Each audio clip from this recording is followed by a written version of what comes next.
I'm here at the workbench with the lid of the mini chest, and I pulled the clamps off. It's been able to sit overnight, and our next step is to take a glue scraper and scrape all of the glue beads off of the front edge of our lid. At this point, you don't need to worry about doing anything with the sides. We're just worried about taking the glue off of the front edges. So I'm just going to use the glue scraper and pop those off.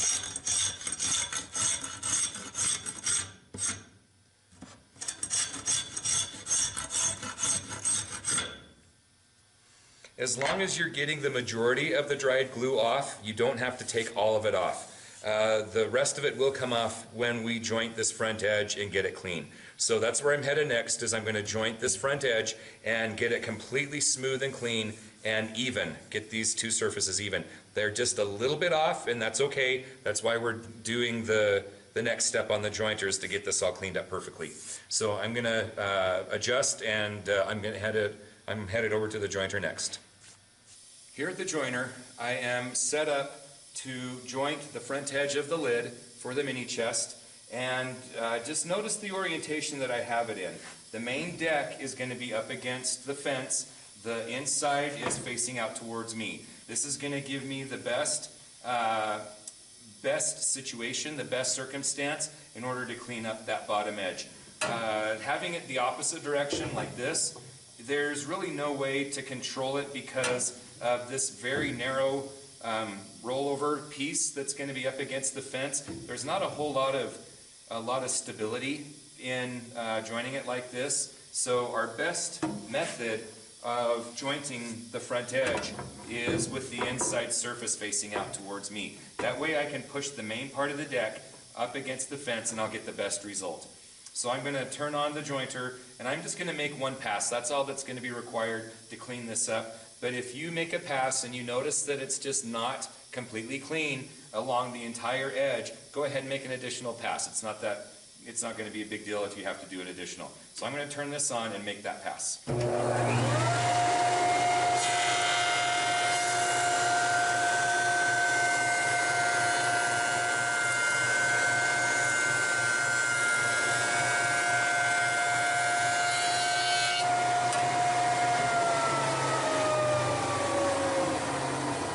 So just realize one thing. I went over that nice and slow so that I will get a very good clean edge along that surface. The slower you go, the cleaner it's going to cut.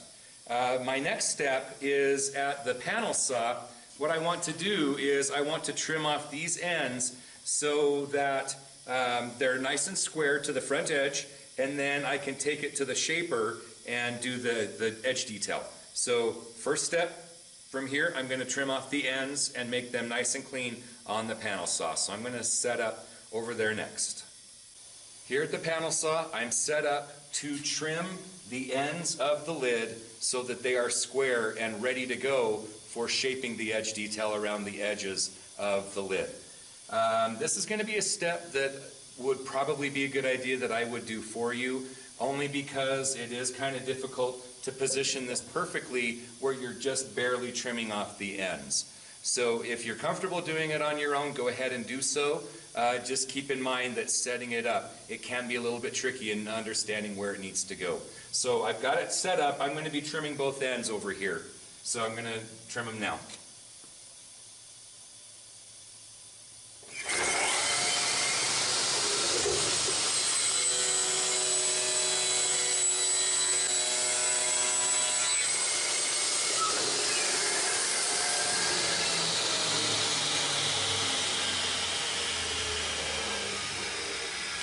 Alright, so I've got a jointed front edge so the edge is nice and clean. My ends are trimmed so they're square to the front edge. Now I'm going to set up on the shaper so that I can put the edge detail along the front and the ends of your lid. So I'm going to set up over there next. Here at the shaper, I am set up and ready to put the detail on the ends and the front edge of the lid of the mini chest. And this is going to be all set up and ready to go. Again, this is going to be one of those processes where it might be a good idea for me to take care of for you. this one does take a lot of material off.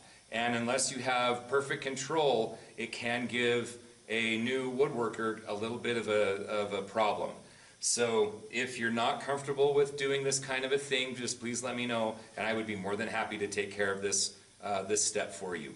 So what I'm going to do is I'm going to do the end here first, transition to the front, and then I'm going to go to the opposite end. As long as you're just following around, starting on this edge, or excuse me, this end, then it'll work out just fine. I am going to have to take a slight cut on the end and then do a full cut on the end. The end grain on these, it takes a little bit more energy, and I would rather end up with a cleaner cut, so I'm going to take 2 passes on just the ends. The front edge, I can do 1 shot, it's not a big deal.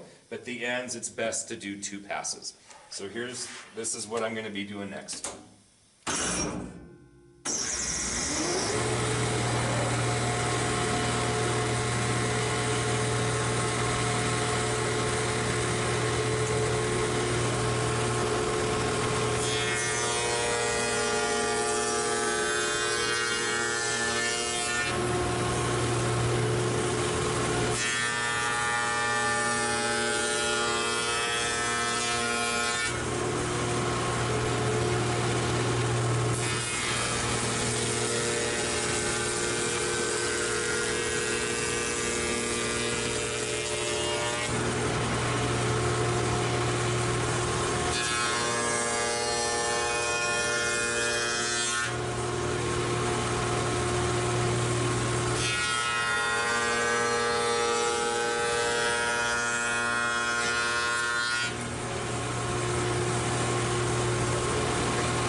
After you've shaped the front edge and the ends of your mini chest lid, your next step is to do some finish sanding.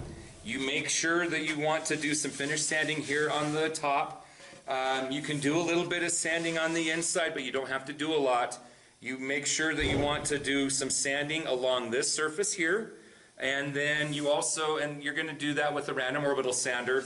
So the top and the inside edges, as well as this surface here with a random orbital sander. And then by hand with an old sanding disc, you're going to hand sand the detail that you just put on with the shaper. And that's going to take a little bit of elbow grease, but you want to make sure that you do a good job on that so it looks good once you have some lacquer or some stain on it. So that's the next step, is to go set up over at the workbench and start sanding this out. So that's where we're headed next. I'm back here at the workbench with my mini chest lid. I've just shaped the ends and the front edge of the box lid. So I am ready to do the finish sanding on the lid. I'm going to start here on the inside surface and then work to the top side, the top surface. And you're going to need a random orbital sander.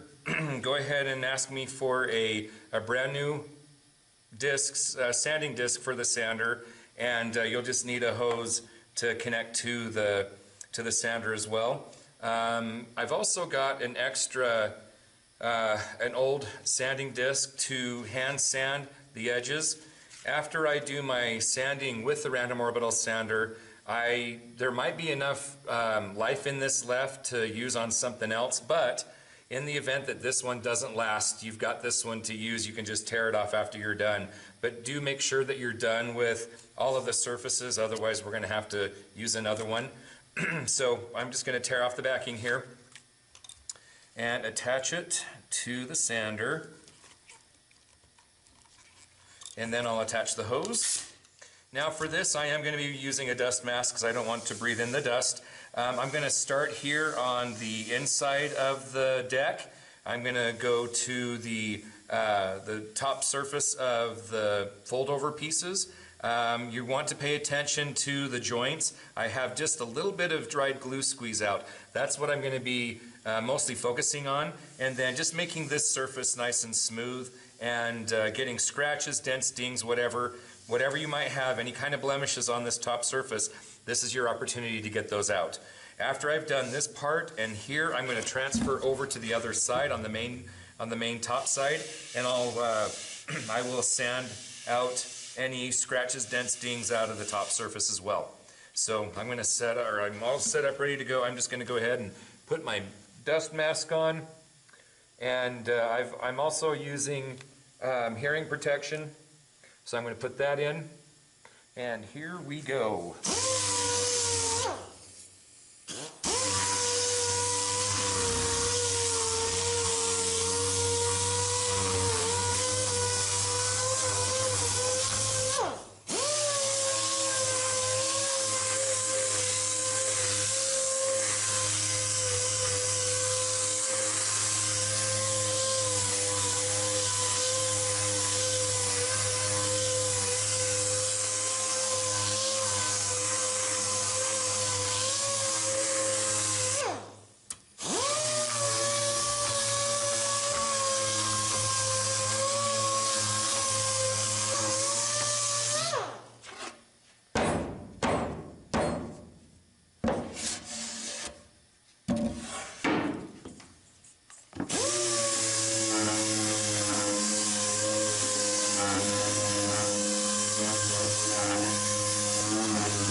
As I look over the surface, I'm noticing that I have a little bit of a scratch right here that's going across the grain.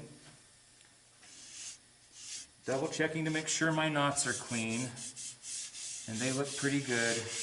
It's just this one little scratch. So I'm going to do a little bit of feather sanding right in here. The main part to remember when you're using this sander, once again, is to make overlapping passes. You don't want to use full width passes of the sander.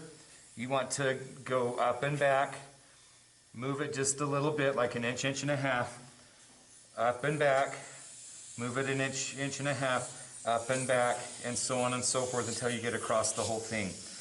Right here, where I'm going to have to do a little bit of feather sanding, I'm going to do a little bit of concentrating, and I'm going to widen the path a little bit, and I'll widen it even more until I incorporate the whole length of the panel. So this is one of those really good opportunities to use that feather sanding practice that we talked about in that assignment.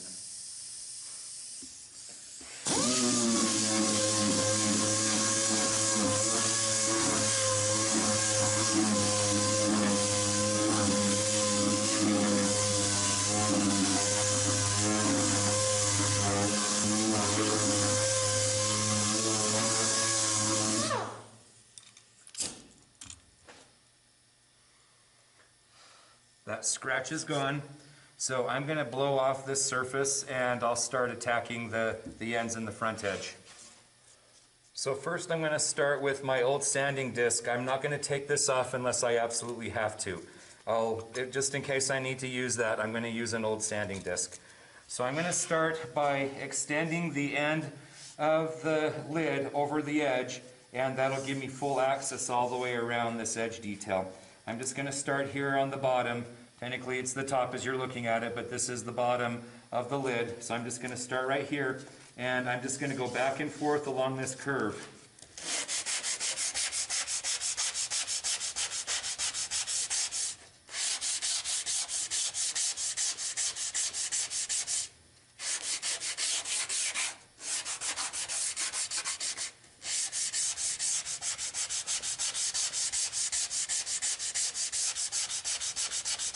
I want to do a really good job at this, sand it out really well so you don't feel any roughness to that end grain. The end grain is where a lot of the tear out happens from the shaper, so we want to be very thorough on these ends.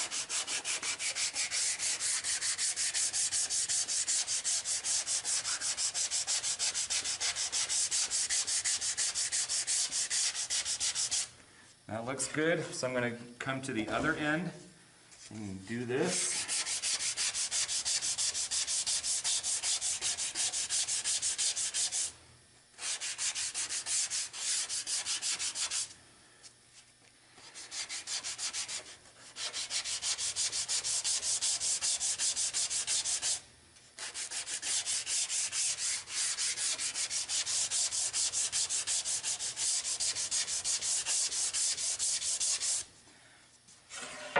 Now to my edge, my front edge.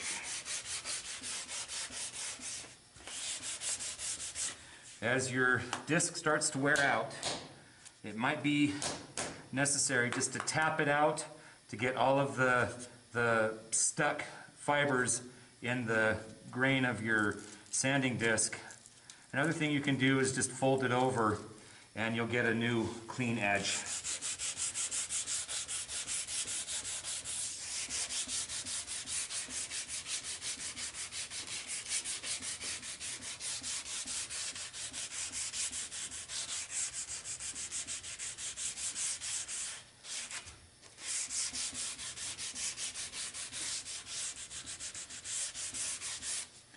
Okay, so the bottom is done.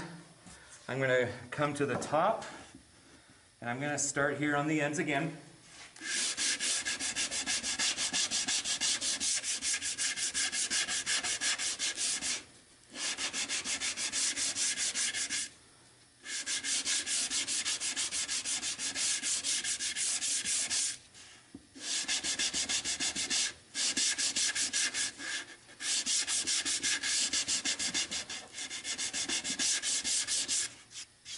Again, do a really good job on this. Make sure there's no roughness to it.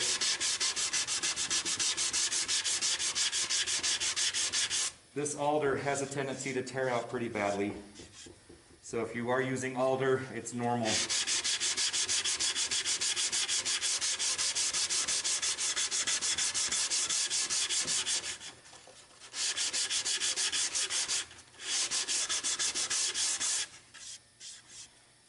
Okay, once you start getting this cove right here, take your paper and fold it in half so it has a rounded contour, and contour it to fit the cove that's at the top of your detail.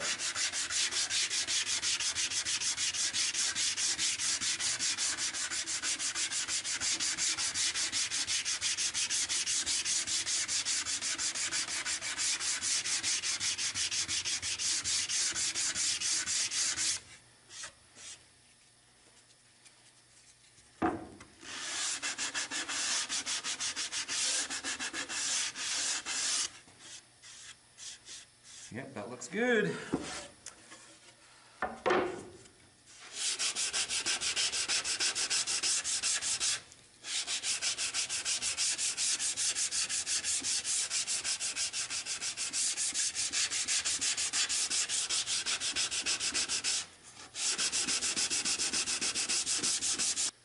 Once you've sanded out your lid,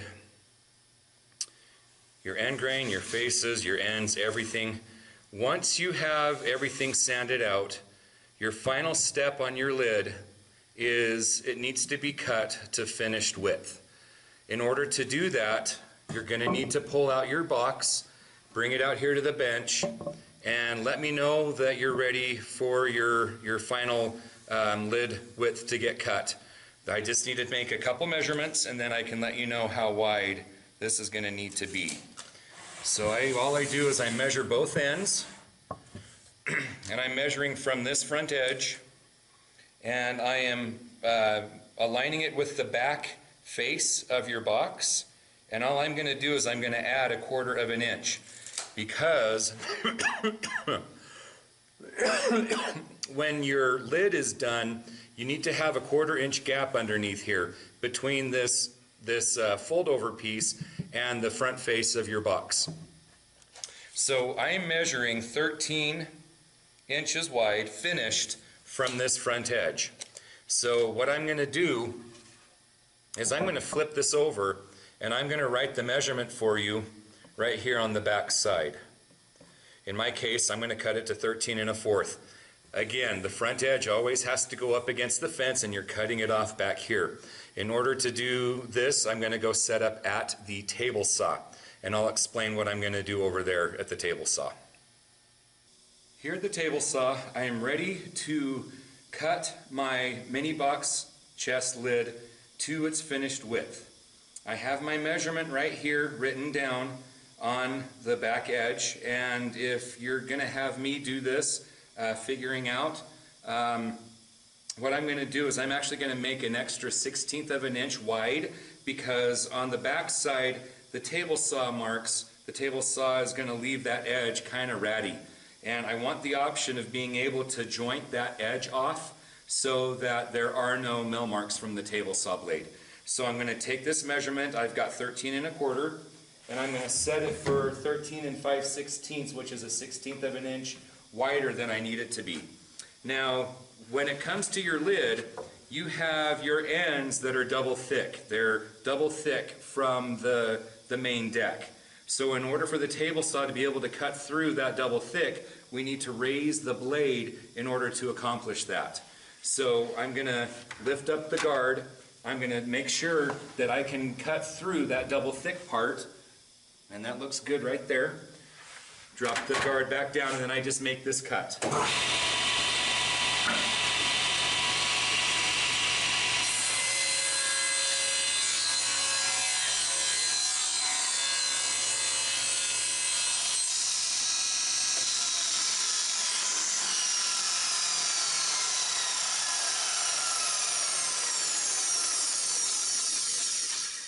Let the blade stop before you lift the guard to take out that piece, and then just toss that in the garbage can. You're not going to need that at all.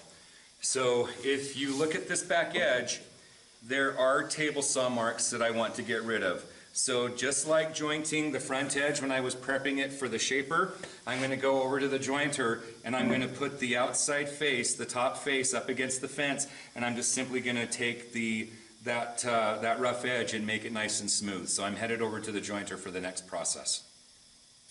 Here at the jointer, I am going to take a very slow pass along the back edge of my mini box, my mini chest lid, and I'm just going to clean up that edge because I just cut it at the table saw. I want to get rid of those table saw marks. So I'm just going to do one slow pass with the jointer. Here we go.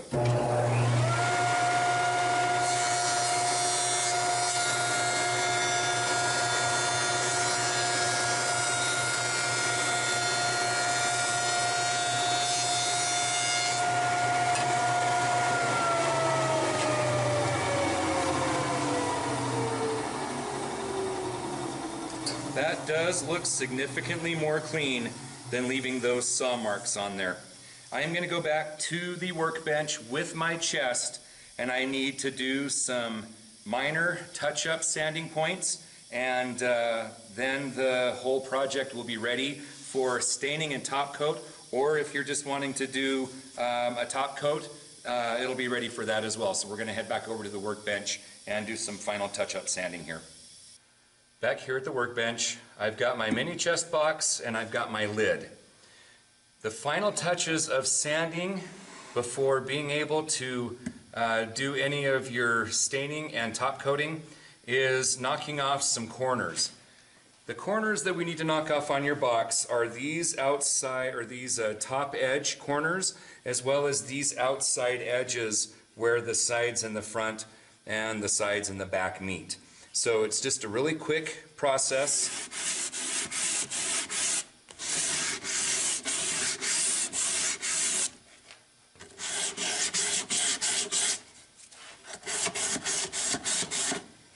Just a couple swipes, about a half dozen swipes, and that's all you need to do on these top corners.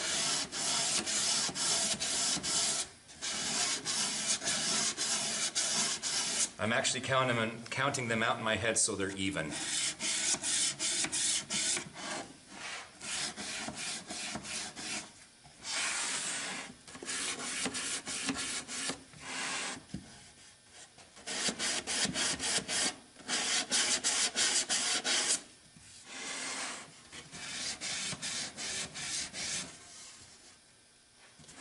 So there's the box done. Now with the lid, I'm going to do the same thing. I've got these corners here and the two back corners on the main part of the deck as well.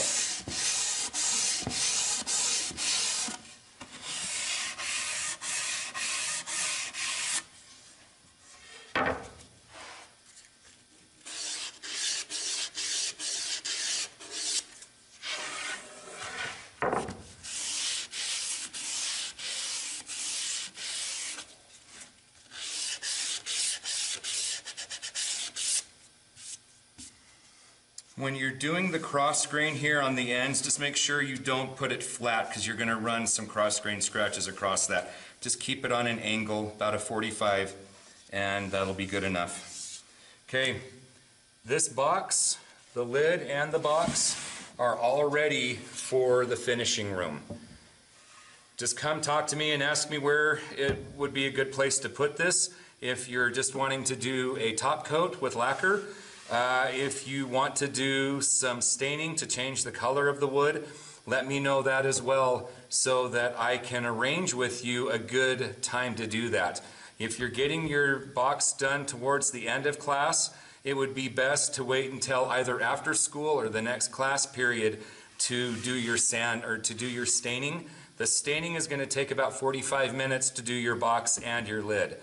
So just plan for about 45 minutes to do the staining on your box, and then after you do stain it, it's going to have to dry for 2 full days before I can start top coating it. So there's another thing that you're going to want to schedule as well, or at least have that in mind while you're working on your box so that you can have the time to do that.